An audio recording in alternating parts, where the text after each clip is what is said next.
রেসিপিটি বানানো ভীষণই সহজ, কিন্তু কিভাবে বানালে টেস্ট দ্বিগুণ আসবে আর কোনোভাবেই তেতো লাগবে না সেই পদ্ধতিটাই আজকে আপনাদের সাথে শেয়ার করলাম। গুড ইভিনিং এভরিওয়ান, শতাব্দীর কিচেনে আপনাদের সবাইকে স্বাগত জানাই। আজকের রেসিপি আলু মেথি। তাহলে চলুন শুরু করা যাক আজকের এই সহজ এবং সুস্বাদু রেসিপি। এই রেসিপিটি বানানোর জন্য আমি এখানে 1 আঁটি মেথি শাক নিয়েছি। এই রেসিপির ক্ষেত্রে শুধু মেথি শাকগুলোর ডগা ব্যবহার করতে হবে, যেভাবে আমি কেটে দেখাচ্ছি। প্রত্যেকটি শাক ভালো করে কেটে ধুয়ে তারপর ফিরে আসছি মূল রান্নায়। আলু মেথি বানানোর জন্য প্রথমে কড়াইতে সর্ষের তেল দিয়ে দেব। তেলের মধ্যে দিয়ে দেব একটা শুকনো লঙ্কা, হাফ চামচ গোটা জিরে দিয়ে একটু নেড়ে নেব। তেল থেকে যখন সুন্দর একটা স্মেল বেরোতে শুরু করবে সেই সময় দিয়ে দেব 2টো মিডিয়াম সাইজের কেটে রাখা পেঁয়াজ। পেঁয়াজগুলোকে হালকা ভেজে নেব।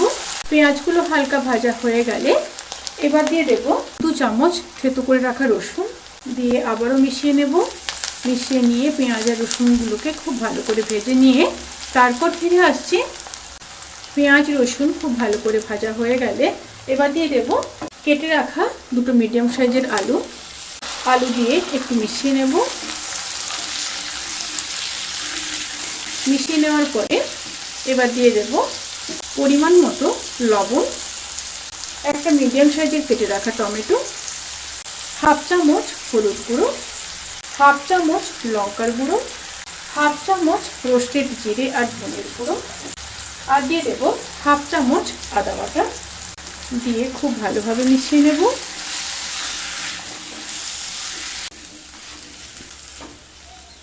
খুব ভালোভাবে মিশিয়ে নিয়েছি। এবার ঢাকা দিয়ে লো টু মিডিয়াম স্টিমে 1.5 থেকে 2 মিনিট রান্না করে নেব। সমস্ত মশলা সহ আলু খুব ভালোভাবে যখন কষানো হয়ে যাবে তখন ধুয়ে কেটে রাখা শাকগুলো দিয়ে দেব।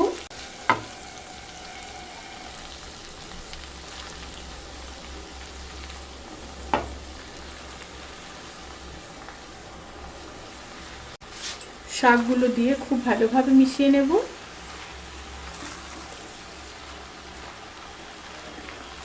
এক্ষেত্রে কিন্তু আলু প্রায় 80% সেদ্ধ হয়ে গেছে।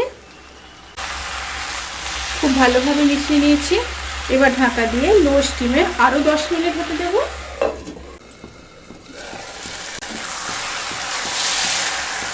শাক থেকে কিন্তু বেশ অনেকটাই জল বেরিয়েছে। এবার একটু এইভাবে স্প্যাচুলা দিয়ে ভালোভাবে মিশিয়ে নেব। উপর থেকে 2 চেরা কাঁচা লঙ্কা দিয়ে দেব। দিয়ে আবারও মিশিয়ে নেব। আলু মেথির সবজি কিন্তু স্বাদ করার জন্য একদম রেডি। রেসিপিটি রুটি, পরোটা কিংবা ভাতের সাথে অনবদ্য লাগে, অবশ্যই ট্রাই করবেন। এবার গ্যাসের ফ্লেমটাকে অফ করে দেব। অফ করে দিয়ে 5 থেকে 7 মিনিট স্ট্যান্ডিং টাইমে রেখে তারপর সার্ভ করব। রেসিপিটি কেমন লাগলো প্লিজ কমেন্ট করে জানাতে কিন্তু ভুলবেন না। যদি ভালো লেগে থাকে তাহলে সাবস্ক্রাইব করে পাশে থাকা বেল আইকন প্রেস করে নোটিফিকেশান অল করে রাখবেন।